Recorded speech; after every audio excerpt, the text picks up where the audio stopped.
రాసులన్నీ ఏకరాశిగా నిలిచిపోయనే నీ జనుల ఎదుట.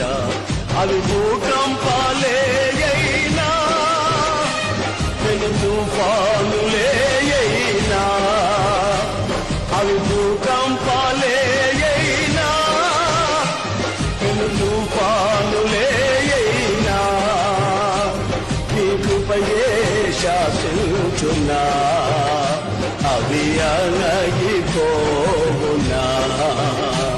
నీ కృపయే శాసించున్నా, అవి అణగిపోవునా. నీ కృప నాకు చాలును, నీ కృప లేనిది నే బ్రతుకలేను. నీ కృప నాకు చాలును, నీ కృప లేనిది నే